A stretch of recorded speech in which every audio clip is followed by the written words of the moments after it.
그래도 행복한 사람, 그래도 행복한 삶, 그래도 행복한 사람. 우리가 인생은 항상 끝이 좋아야 돼요. 끝이 좋아야 돼요. 시작이 좋고 중간이 좋았다, 이건 별로 의미가 없어요. 끝이 늘 좋아야 합니다. 그래도 행복하다는 것은 끝이 좋다, 끝이 좋다, 끝이 좋아야 모든 게 좋은 겁니다. 끝이 좋아야 지난날의 고생이, 고난이, 어려움이, 역경이 더욱더 반짝반짝 빛나는 겁니다. 끝이 나쁘면은 지난날에 행복했던 것이 오늘날 더 큰 비극, 더 큰 슬픔으로 다가오는 겁니다. 우리 그리스도인들은 끝이 좋아야 됩니다. 아멘. 예, 어떻게 하면 끝이 좋게 할 수 있을지 말씀을 읽고 또 우리가 함께 기도하면서 살펴봅니다. 저만 하더라도 그렇죠. 오전보다도 오후 목소리가 더 좋아졌죠. 예, 이게 하나님의 일입니다. 이게 세상에 있어서는 있을 수가 없어요. 내가 기적이야 이거. 예. 오전에 목이 완전히 갔는데 오후에 살아난다. 김옥신 전 이런 거 있습니까? 의학적으로 좀 나 이거 참 기적이야 이거. 사람이 피곤하면 목이 더 가야 되는데 그 희한해. 힘 주시는 대로 또 합시다. 디모데후서 4장 3절부터 8절까지 말씀입니다. 디모데후서 4장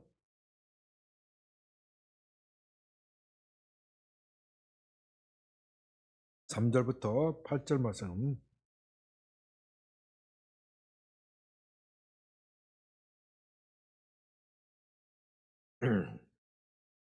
4장 3절부터 8절 말씀 교독을 합니다. 때가 이르리니 사람이 바른 교훈을 받지 아니하며 귀가 가려워서 자기의 사욕을 따를 스승을 많이 두고 또 거기를 진리에서 돌이켜 허탄한 이야기를 들으리라. 그러나 너는 모든 일에 신중하여 고난을 받으며 전도자의 일을 하며 내 직무를 다하라. 저같이 내가 벌써 부은고 나의 떠날 시각이 가까웠도다. 나는 선한 싸움을 싸우고 나의 달려갈 길을 마치고 믿음을 지켰으니 이제 부르는 나를 위하여 의의 면류관이 예비되었으므로 주 곧 어려우신 재판장이 그날 내게 주실 것이며 내게만 아니며 주의 나타나심을 사모하는 모든 자에게 들었느니라. 아멘. 어떤 교회에 목사님이 새로 부임했습니다. 거기가 제법 사이즈가 크고 규모가 있는 교회고, 목사님도 공부를 많이 하시고 설교도 참 잘하시는 목사님이에요. 그래서 첫날에 목사님이 설교를 했을 때 모든 사람들이 아멘 공감을 했습니다. 우리가 목사님을 정말로 잘 모셨다. 앞으로 목사님의 목회가 기도가 되고 설교가 기대가 된다. 그렇게 첫 주를 보내고 그 다음 주에 목사님이 설교를 하셨는데 설교의 내용이 전주와 똑같은 것이었어요. 네, 똑같은 것이었어요. 왜 목사님이 똑같은 설교를 하지? 뭐 그래도 의미가 있겠지. 저렇게 목사님이 하실 때는 이유가 있는 거야. 다음 주를 기대해보자. 그 셋째 주에 갔더니 셋째 주에 설교도 똑같은 것이었어요. 토시 하나 틀리지 않고 똑같은 것이었어요. 그러자 이제 사람들이 웅성웅성거리기 시작합니다. 드디어 장로님이 나셔서 목사님을 찾아가서 어떻게 목사님은 똑같은 설교를 3번씩이나 계속 반복하시는 겁니까? 그랬더니 그 목사님이 뭐라고 했습니까? 내가 이 설교를 첫날에 설교를 했는데 그 설교를 듣고 지키는 성도님이 한 사람도 없으니 내가 내 설교를 듣고 지키는 사람이 나타날 때까지 나는 같은 설교를 계속 할 것입니다. 그랬대요. 그 목사님이 그 교회에 오래 있었겠습니까? 얼마나 오래 계셨을까요? 한국교회에서 그렇게 양병교회에서 그렇게 세 번 설교해도 참 힘들 것인데 그 사이즈가 있는 1,000명, 2,000명 이상 되는 교회에서 목사님이 그렇게 계속 설교를 했다가는 어떻게 되겠어요? 아마 잘릴 가능성이 상당히 높습니다. 오늘 본문에 보면은 그 이유가 잘릴 가능성이 왜 많으냐? 그 이유가 잘 나타나 있습니다. 때가 이르니 사람이 바른 교훈을 받지 아니하며 귀가 가리워서 자기의 사욕을 따를 서성을 많이 두고 때가 이르면 바른 교훈을 싫어할 때가 있다. 여러분, 복음의 문도 늘 열려 있는 것이 아닙니다. 복음의 문이 열려 있을 때가 있고 닫혀 있을 때가 있습니다. 세상이 하나님께서 때로는 복음의 문을 여시고 때로는 복음의 문을 닫아 놓으십니다. 복음의 문을 닫아 놓을 때는 사람들이 회개하려고 해도 회개할 수가 없어요. 진리를 마음속에 거부를 하면 하나님께서는 그래도 그를 불쌍히 여기시고 돌이키라 계속해서 말씀하시는데 그래도 진리를 계속하여 거부하는 사람에게는 하나님이 그 진리를 듣지 못하게 하십니다. 진리가 그 속에 와도 그것을 깨닫지 못하게 하십니다. 무서운 징벌이에요. 무서운 징벌. 오늘 우리 시대가 그런 전조를 보게 됩니다. 여러분, 우리가 출애굽기에서 볼 때 모세는 진리를 가지고 바로 왕에게 다가갔습니다. 그런데 바로 왕이 뭐라고 그럽니까? 계속해서 모세를 통하여 오는 하나님의 말씀을 듣지 않습니다. 내 백성을 내놓아라. 그것은 천지를 지으신 하나님의 명령입니다. 그러나 바로 왕은 뭐라고 말합니까? 도대체 여호와가 누구이길래 내가 그의 말을 듣는가? 무시를 하고 계속해서 반복해서 무시를 합니다. 그래서 하나님께서는 모세를 통하여 여러 가지 여호와만이 하나님만이 참신이다. 이집트에 많은 우상들이 있고 많은 신들이 있지만 그것들은 다 거짓이고 여호와 하나님의 권능 앞에서는 아무것도 아니다는 것을 직접 보여주십니다. 그러나 바로 왕은 계속 듣지 않습니다. 여러분, 우리가 출애굽기에서 그것을 살펴보았지만 처음에는 바로 왕이 자기 스스로 마음을 강팍하게 마음을 강팍이란 말이 우리 그렇게 번역이 되어 있는데 영어로는 마음을 harden. 발음이 좋네. 중국에서 오신 분이 나보다 더 발음이 좋네. harden.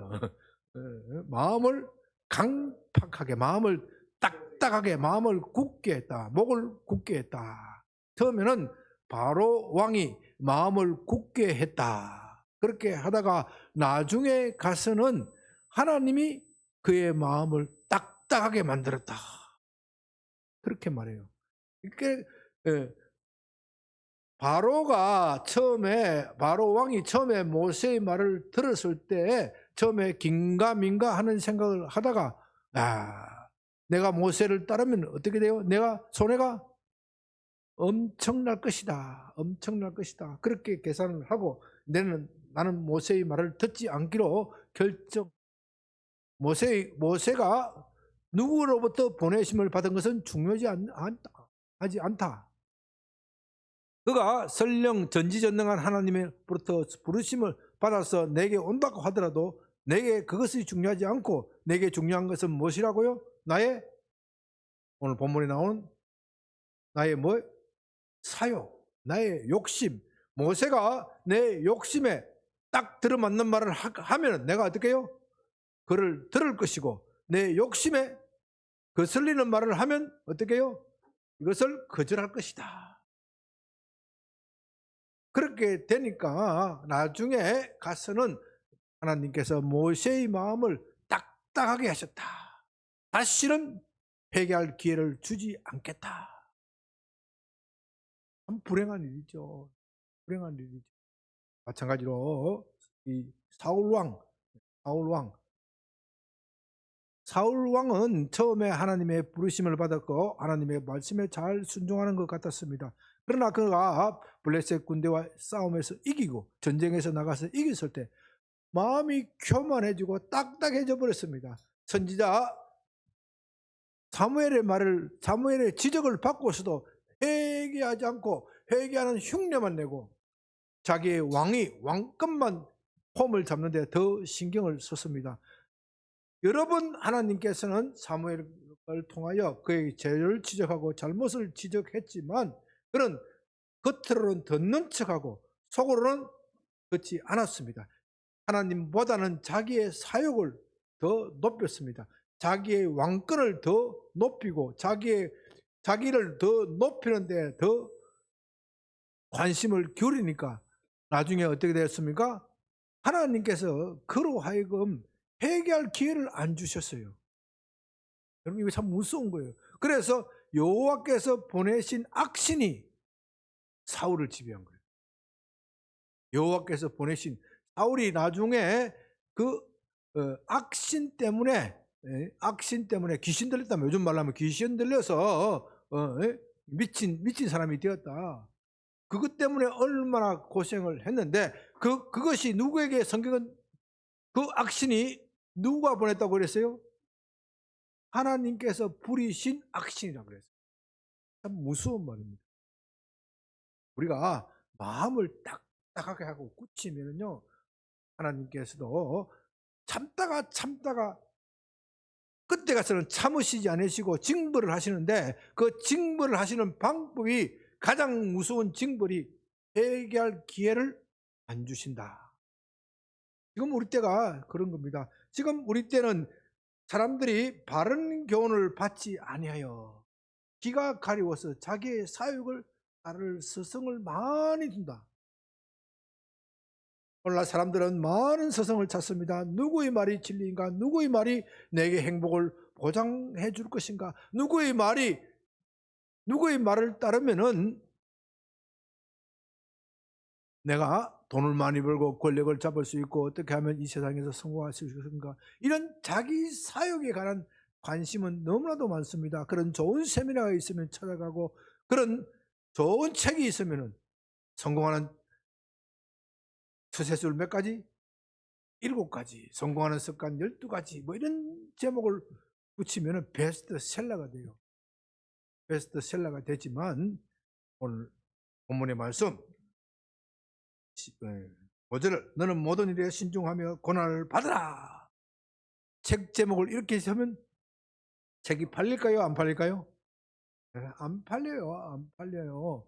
여러분 이건 책만 이야기하는 것이 아니에요. 많은 서성을 둔다는 것은 책만을 얘기하는 것이 아니고 오늘날 가장 인기 있는 미디어인 유튜브, 소셜미디어인 유튜브를 보면은 경매해집니다. 사람들이 자기의 사역을 만족시킬 수 있는 유튜브 채널을 찾습니다. 진실을 듣기 위하여 유튜브 채널을 찾는 사람 거의 없습니다. 그러니 왜 이 사회가 이렇게 극단으로 치닫습니까? 한쪽 사람은 보수 쪽 이야기하는 그것만 듣는 거예요. 그것만 들으면 어떻게 됩니까? 저 진보 쪽 사람들은 다 뭐예요? 네? 개돼지. 개돼지면 괜찮게 빨갱이야 빨갱이. 빨갱이야 빨갱이. 저것들은 다 인간도 아니야. 또 반대로 진보 쪽 사람의 채널을 들으면 채널을 거기만 꽂혀 있으면 어떻게 돼요? 이 보수 쪽 사람들은 인간도 아니야. 이거는 자기 배만 채우는 욕심쟁이야. 도둑놈들이세요. 도둑놈들.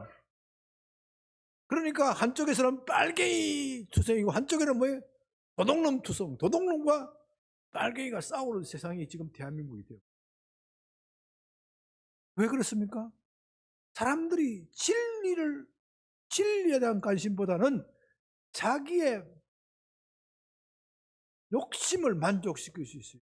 그 채널을 찾기 때문에 그런 겁니다. 그 채널을 찾기 때문에 참된 복음의 진리를 이야기하는 유튜브는 인기가 별로 없어요. 참된 복음의 진리를 말하는 유튜브 설교치고 10,000부 넘는 것도 별로 없고 10만 부 넘는 거는 거의 없어요.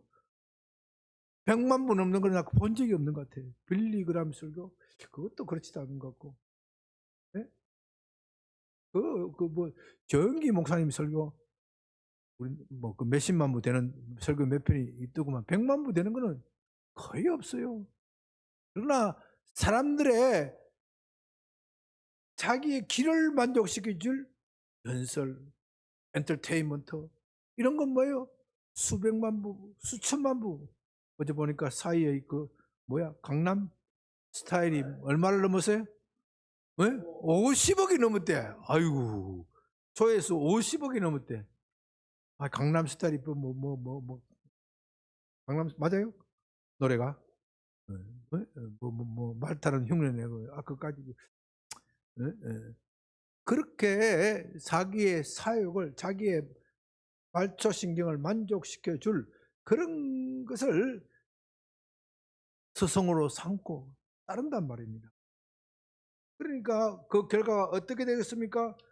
또 그 길을 사들 진리에서 돌이켜 허탄한 이야기를 따른다. 허탄한 이야기. 얼마나 유튜브에 허탄한 이야기들이 많습니까?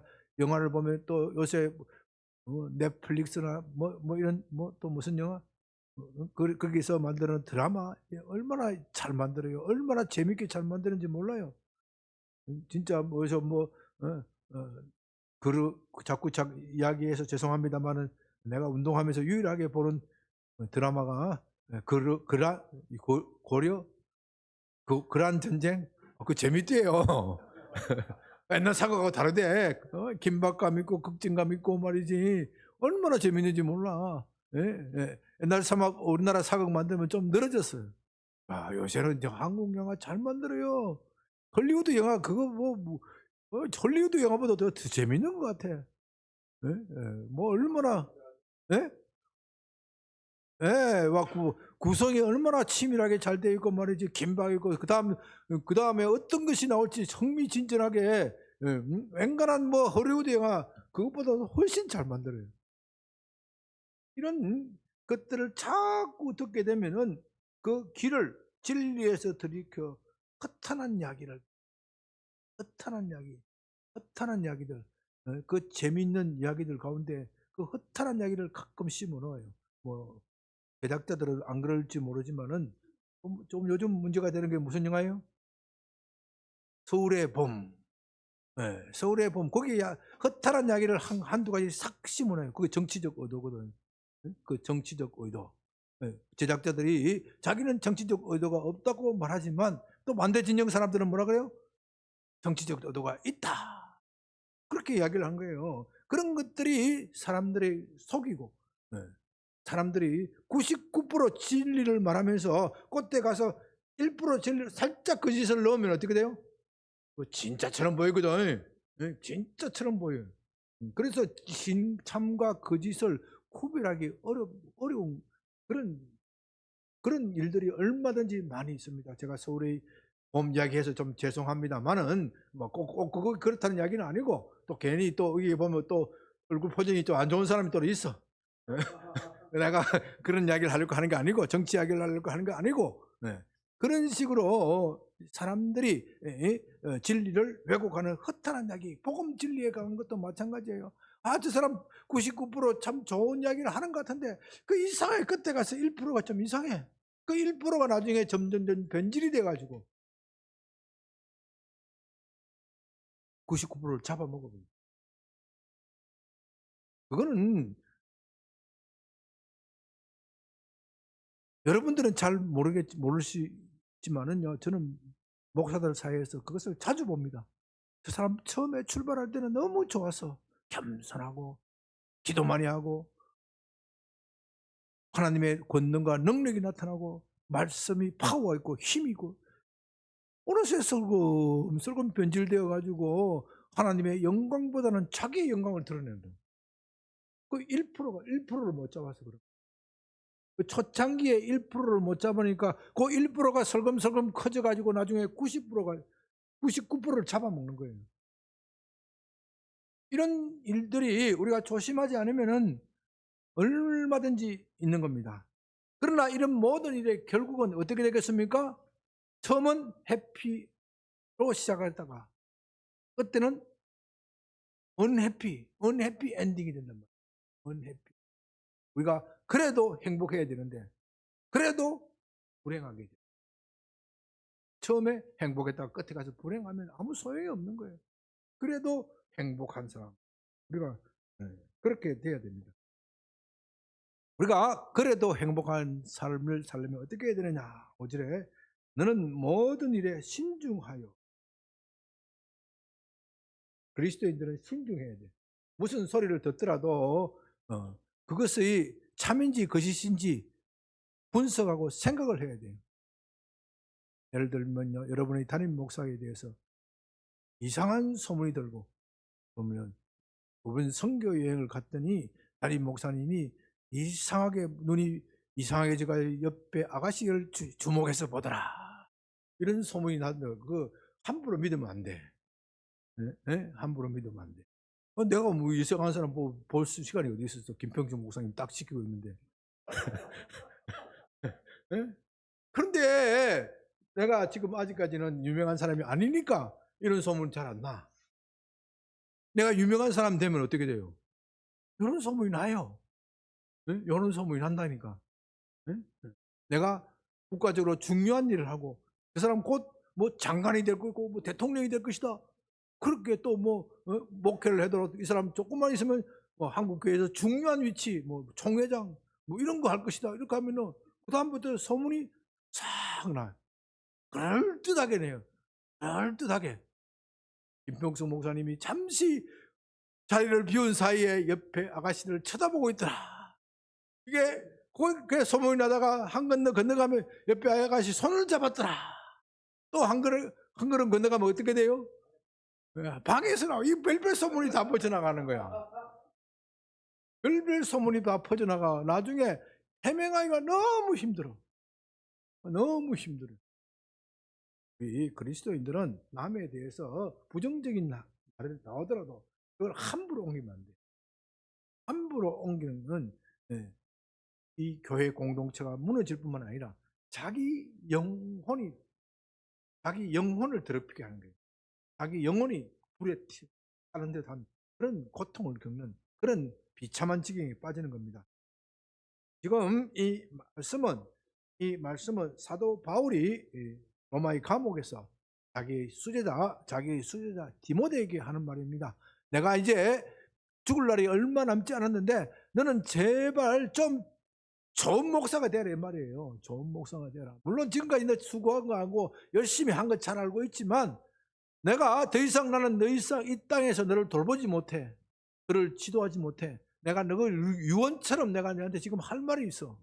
너는 목회를 하면서 이 세상 살면서 끝까지 이것만 지켜줬으면 좋겠다. 지금 바울이 이 세상에 살 날 얼마 남지 않았기 때문에 바울이 자기가 곧 순교를 당한 것을 알고 있기 때문에 자기의 수제자, 자기의 생명처럼 아끼는 수제자에게 간곡히 하는 말입니다.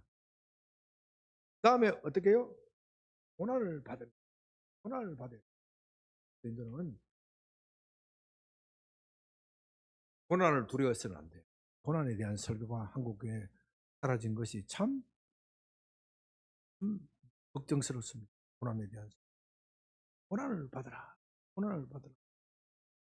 복 받으라는 설교는 많지만 고난을 받으라는 설교 사람들이 좋아하지도 않아요. 오늘 설교 제목을 그래도 행복한 삶 이렇게 달았기 때문에 좀 조회수가 올라갈지 몰라. 네? 네. 그래도 고난을 받아라.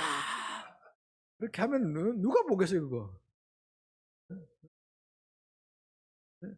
그래도 고난 이렇게 하면은 인기가 없어. 장사가 안 돼. 네? 네? 사람들이 귀가 가려워서 자기가 듣기 좋아하는 사람만 듣기 때문에 듣기 좋아하는 사람만 듣기 때문에 귀가 가려워졌어요. 그래서 고난을 받으라. 자꾸 죄를 지적하고 찌르는 소리는 듣기 싫어요. 고난을 받으라는 소리는 듣기 싫어요. 그러나 우리 그리스도인들은 고난을 받아야 합니다. 고난을 받아야 우리의 영혼이 깨끗해지는 거예요. 우리의 죄악은요, 예수님께서 다 용서하셨지만 그것은 제가 이야기했잖아요. 법정적 의미라 그랬잖아요. 법률적으로는 다 용서가 되지만 아직 이 부패한 성질이 남아 있어. 이 부패한 성질은 이 수세미로 팍팍 끌고 지워야 돼. 이 수세미로 팍팍 끌고 지우려면 어떻게 돼요? 그게 아프단 말입니다. 예? 예. 예? 예? 예. 옛날에는 때를 벗길 때 수세미로 팍팍 긁었어. 예? 예? 팍팍 긁으면 피가 쳐쳐쳐 나와. 예? 예? 예? 그것도 수세미도 없을 때는 돌멩이로 팍팍 긁었어. 예? 예. 물에 푹 불려가지고 팍팍 긁으면 때가 푹푹 나온다고. 여러분 그뭐 젊은 분들은 그런 거 안 겪어봐서 모를 거예요. 우리는 어릴 때 예? 보역을 한 달에 한 번 가면 잘 가는 거고 뭐 두세 달 뭐 어떨 때는 분기에 한 번씩 가고 뭐 이렇게 하는 이런 정도인데 그렇게 때물이 쭈쭈쭈쭈 묻어가지고 밖에 나가서 놀면은 겨울에 무슨 뭐 장갑이 있을까 뭐가 있을까 손이 쩍쩍쩍쩍 갈라져. 손이 쩍쩍쩍 갈라져 오면은 아이고 어머니 아버님이 아이고 뭐 새끼 말이야 놀고 이게 놀다가 이게 뭐냐고 그러면 손을 그저 뜨끈한 물에 탁 불려주셔. 불려주시면은 이거 나서 그리고 이 수세미로 팍팍 끌고 주는 거야. 그럼 때가 쭉쭉쭉 빠져. 때가 쭉쭉쭉 빠지면은 거기다가 뭘 발라요? 동동구루물을 발라. 동동구루물을 바르면 그 끄적 갈라진 게 다 나. 동동구루물 뭔지 모르지? 요즘 뭐라 그래? 크림. 요새는 크림이죠. 그때는 동동구루무예요. 동동구루무. 그 귀한 거요. 아무나 바르는 게 아니에요. 동동구루무를 탁 발라주면 그 아픈 게 싹 새살이 돌아가 뽀닥뽀닥해지는 거예요. 그처럼 우리 영혼은 덕지덕지 때가 붙어가지고 이렇게 지저분한데 하나님께서 우리로 하여금 말씀과 성령의 목욕탕에 꽉 집어넣으시고 동동구름으로 성령의 동동구름으로 동동 발라주시면 새살이 돌아서 뽀롱뽀롱해지는 거예요. 그것을 위해서 고난을 받는 거예요. 그게 고난을 받는 거야. 그렇게 때를 벗길 때는 아프지만은 그 아파야 그것이 벗겨져야 새살이 돋아오고 뭐 아픈 것이 메워지는 거예요. 쩍쩍 갈라지는 것이 메워지는 거예요. 그처럼 우리는 그리스도인들은 고난을 받아야 돼요. 여러분들이 지금 받고 있는 고난, 경제적 고난일 수도 있고 인간관계에서 오는 고난이 있고 그 고난을 너무 두려워하지 말아요. 그 고난이 내 영혼의 보약이다. 내 영혼의 보약이다. 그때 가서는 행복하다. 주께서는 말씀하십니다. 너희가 나를 위하여 집이나 고향과 친척, 집이나 전토나 밭이나 모든 것을 팔았느냐? 이 생에서 몇 배를 보상받는다고요? 100배를 보상받고 그 생에서는 영생을 상식받지 못할 자가 없다. 우리는 10,000원을 투자했는데 얼마를 받는다고요? 100배를 받으면 얼마요? 100만 원, 1억을 투자하면 얼마? 100억을 받는 거예요. 100배, 꼭 100배라니. 이생이란 말은 살았었더라고요. 살았어. 이 살아서 100배 받네, 복배. 그것만큼 남는 장사가 어디 있어요? 아이고, 돈이 있으면 더 투자해야지. 100배 보상 받는데. 그런데 조건이 있다. 뭐과 함께? 고난과 함께. 고난과 함께. 먼저 고난의 학교를 통과해야 된다. 먼저 고난의 학교를 통과해야 된다. 왜? 먼저 100배를 안 주세요? 먼저 100배 주면 다 도망간다. 그 돈 챙겨서 다 먹튀한다. 그래서 먹튀 안 하고 끝내 영생을 주시기 위해서 먼저 고난의 학교를 먹튀하지 않도록. 먹튀하면 그래도 불행한 거예요. 그래도 불행한 거예요. 그러니까 여러분들이 지금 고난 받는다고 해서 너무 억울하고 분통하고 원통해 할 필요가 없어. 하나님께서는 여러분을 그래도 행복한 사람을 만들어 주시기 위해서 그렇게 하시는 것이다. 그 다음에 세 번째는 뭐라 그래요? 전도자 일을 하며 내 직무를 다하라. 지금 디모데의 직무가 뭡니까? 디모데의 직무가 뭐예요? 전도자예요. 디모데. 예. 물론 디모데가 목사로서 여러 가지 사역이 있지만 그는 사도의 뒤를 이어서 전도자예요. 전도자. 이 전도자를 지금 전도하는 사람이다 이런 정도로 생각하면 안 돼.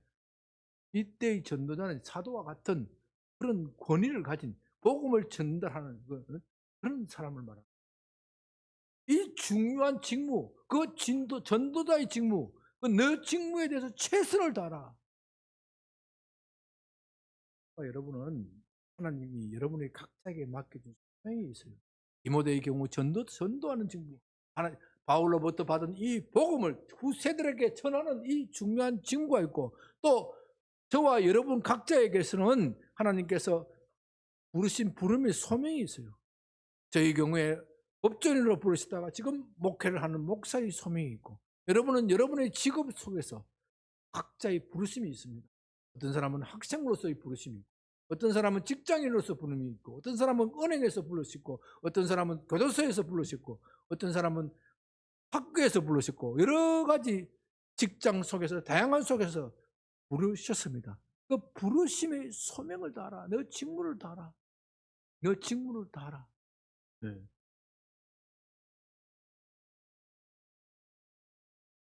그렇게 하면 너는 그래도 행복한 사람이 될 것이다. 왜냐? 내가 그것을 직접 체험하지 않았느냐? 그것이 바로 6절 이하에 나오는 말씀입니다. 6절 이하에 나오는 말씀은 매우 유명한 말씀인데, 저는 이것을 한마디로 요약하면 그래도 나는 행복하다. 봅시다. 다 같이 6절, 7절, 8절은 중요한 말씀이니까 같이 읽습니다. 시작.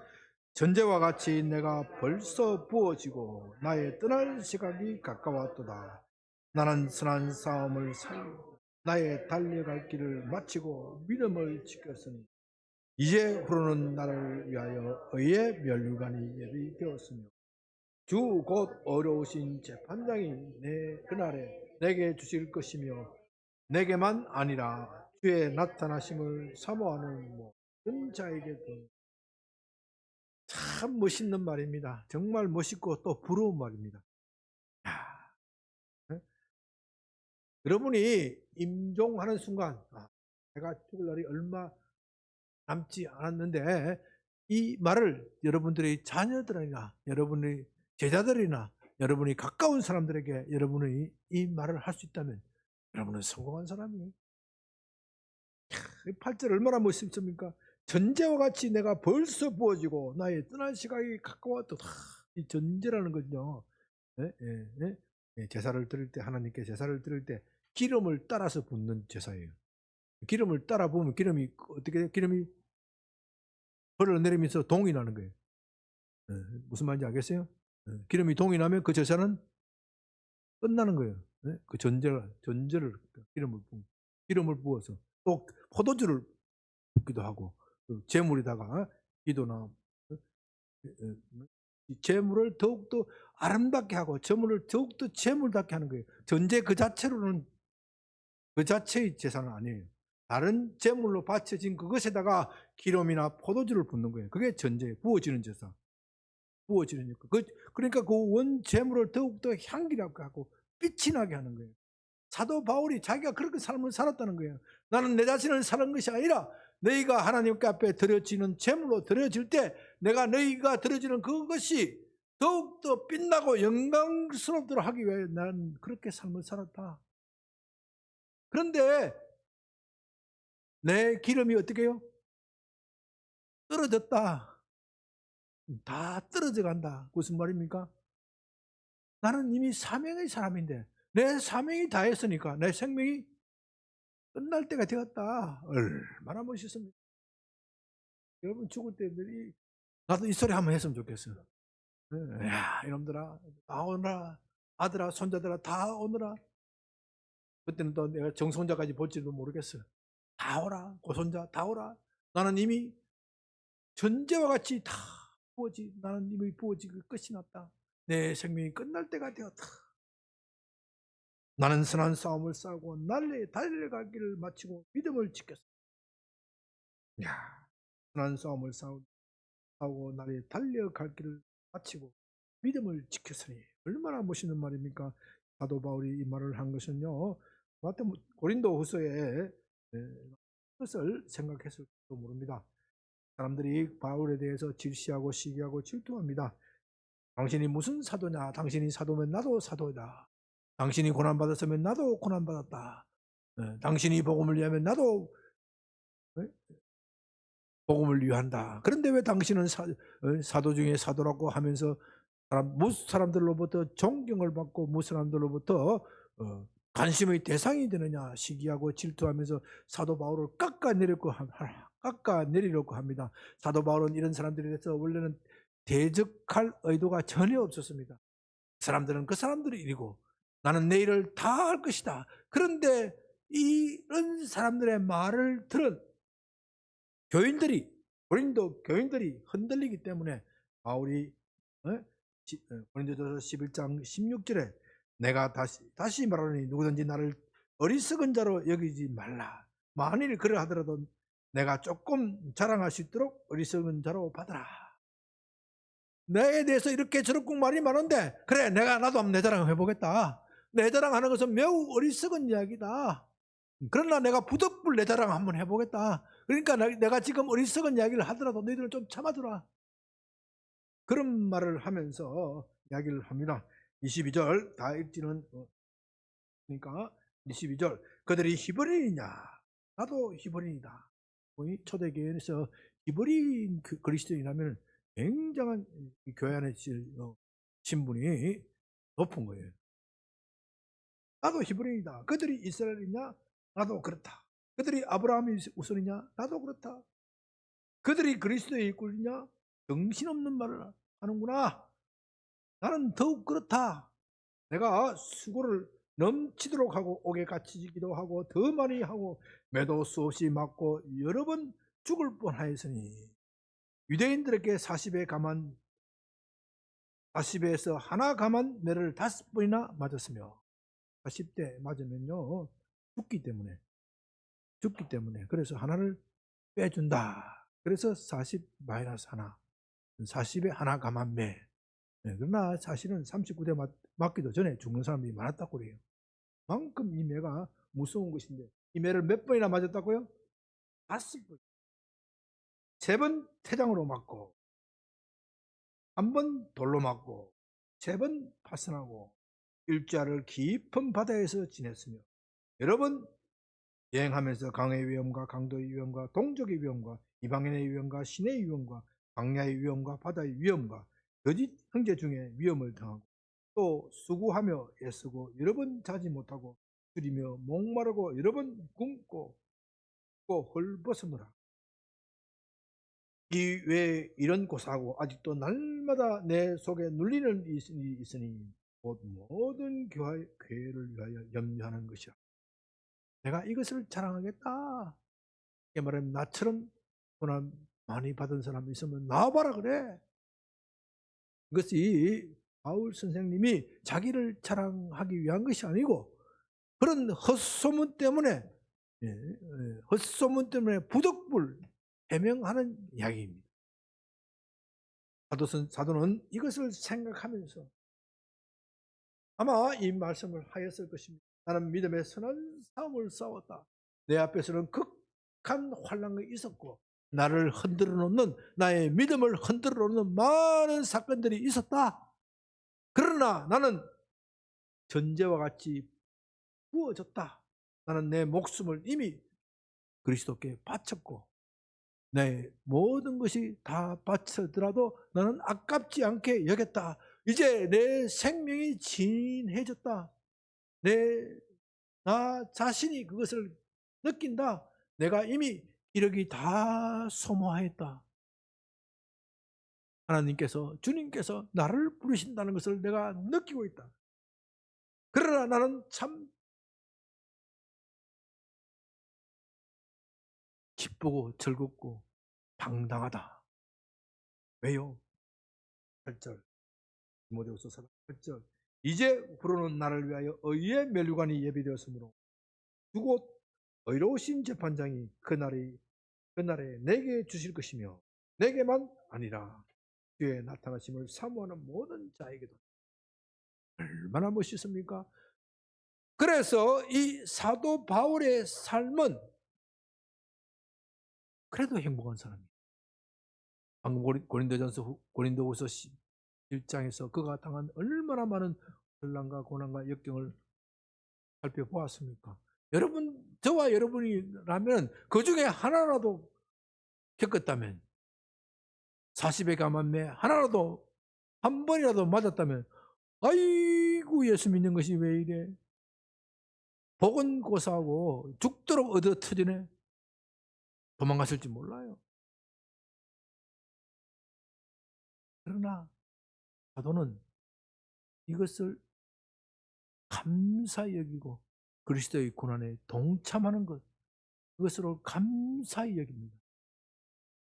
그러면서 자기가 이렇게 매맞고 수고하는 가운데 하나님의 능력이 나타난 것, 그것을 감사하게 여기면서 당당하게 나는 믿음의 선한 싸움을 끝까지 싸우고 내 믿음을 지켰노라.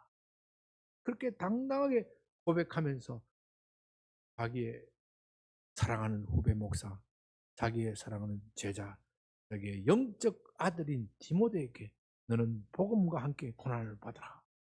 그것이 디모데후서의 그 핵심 주제입니다. 너는 복음과 함께 고난을. 왜요? 복음은 끝내는 끝에 가서는 그래도 행복한 삶을 주기 때문에.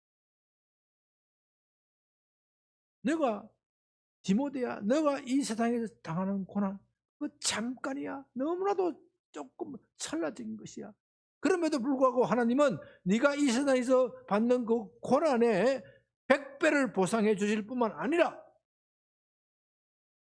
죽어서는 어떻게 해요? 의의 면류관이 너를 기다리고 있습니다. 영광의 면류관이 너를 기다리고 있습니다. 그렇지 않습니까? 지금 바울 선생님은 이미 2000년 전에 돌아가셨지만 오늘날 그를 추앙하는 사람들이 얼마나 많이 있습니까? 그래서 우리 손자 이름도 뭐예요? 바울. 또 디모데. 영어로 하면 뭐예요? 디모시 이름이 상당히 많아요. 그들이 너무나도 존경스럽기 때문에. 그들이 당한 고난에 비하면은 그들이 이 세상에서 받는 보상이 100배가 되겠어요? 100배가 아니라 1000대 만대 수십 수천 배, 이건 뭐 배수를 따질 수가 없어. 얼마나 이 세상에서도 영광스럽고 하나님의 천국에 가서 얼마나 당당하고 얼마나 의의 면류관을 쓰고 주님께 찬양드리고 기쁨하겠습니까? 이것이 바울 선생 자신뿐만 아니라 누구에도 그렇게 적용된다고요? 주의 나타나심을 사모하는 사람. 이 세상에서 살아갈 때 주님의 나타나심을 사모하는 사람들, 이것이 모두 다 이루어지는 것이다.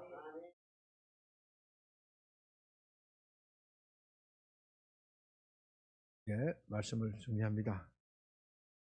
때가 이르니 사람이 바른 교훈을 받지 아니한다고 하였습니다. 지금의 시기가 바른 교훈을 받지 않는 시기입니다. 이런 시기에 대해서 사도는 디모데에게 권면합니다. 너는 모든 일에 신중하라. 사람들이 허탈한 이야기, 자기의 이익을 쫓는 이야기, 어떻게 하면 인생을 스릴있고 멋지게 살고 재미있게 살고 그런 이야기에 관심을 많이 기울이고 많은 사람들이 그걸로 갈 것이다. 그러나 너는 그런 일에 신중하라. 내가 목회를 할 때 네가 예수 믿고 복받고 치료받고 하는 이야기를 하면은 많은 성도들이 몰려들 것이지만 복음과 함께 고난을 받으라 이렇게 말하면 성도들이 별로 안 올 것이다. 그러나 네가 무슨 말을 해야 할지 신중하게 해라. 그런 뜻이에요. 네가 이 세상 사람들의 영화를 쫓아서 갈 것인가? 아니면 하나님이 네 입에 주는 말씀을 말할 것인가? 그게 목회자의 신중함입니다. 목회자는 때로는 예수 믿으면 모든 것이 잘 되고 치료하고 모든 것이 복받는다 그렇게 말해야 될 때가 있어요. 그러나 때로는 고난을 말해야 될 때가 있습니다.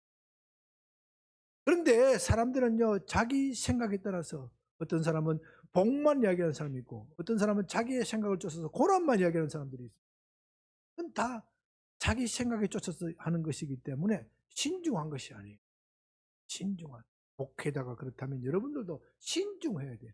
하나님이 지금 내게 무엇을 원하시는가 그것을 생각하고 또 생각하는 것이 신중한 거예요. 하나님의 뜻이 나를 향하는 하나님의 뜻이 무엇인가 그것을 생각하고 또 생각하는 것이 신중함입니다. 내 일이 잘 풀리지가 않아. 내가 원하는 일이 잘 되지가 않아. 그 원하는 일이 잘 되지 않고 잘 풀리지 않는 가운데서도 하나님이 원하시는 것이 무엇인가 그것을 먼저 생각하고 주님의 뜻을 내게 알려주시옵소서. 내가 순종하겠습니다. 그것을 생각하고 또 기도하는 것이 그것이 신중함. 내 마음대로 덜썩덜썩 결론 내는 거 그 신중함이 아니거든요. 심재찬 이야기해서 좀 죄송합니다만 우리 재찬 형제가 얼마나 결혼을 하기를 원하는지 참 맨날 기도해 달래. 기도해야 되니까 기도하는 까지 좋은데 아빠 뭐 하나님 응답이 있어?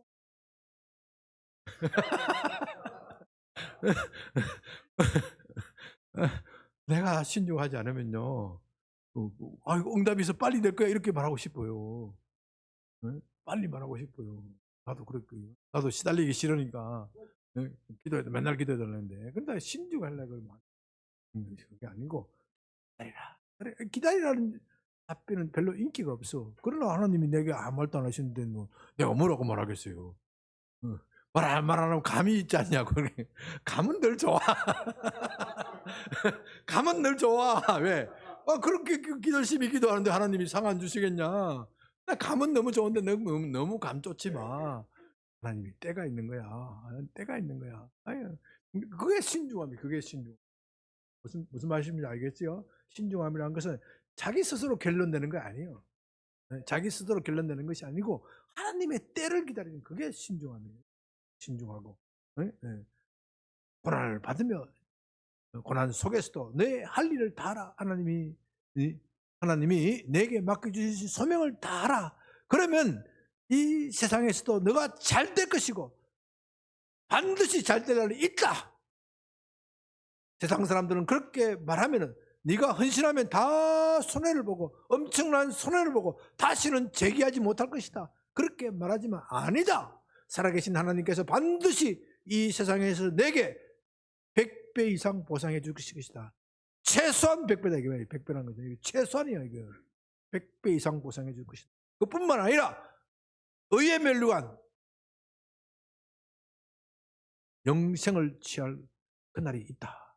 그러므로 너는 이 내 말을 잘 지켜서 마지막 행복한 사람이 되어라. 해피엔딩이 되어라. 그래도 행복한 사람이 되어라. 그것이 사도의 핵심적인 말씀의 요지입니다. 사랑하는 여러분, 2023년을 우리가 보내고 2024년을 맞이하면서 2023년에는 돌이켜보면 사실 참 부끄러운 것이 너무 많아요. 너무 많아. 생각했던 것들이 안 된 것들이 너무 많아. 생각했던 것이 안 된 일을 너무 실망하지 말고 그것을 반성 삼아서 교훈 삼아서 2024년 왜 생각했던 것이 안 된 것이냐? 그것이 오히려 하나님의 뜻이다.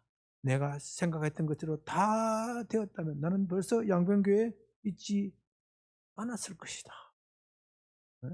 여러분들이 생각대로 다 되었으면 양병교회에 있을 사람 내가 보기엔 거의 없어. 오히려 안 되었기 때문에 어찌되었든 이 양병교회를 지키고 또 그것이 하나님의 뜻이었다.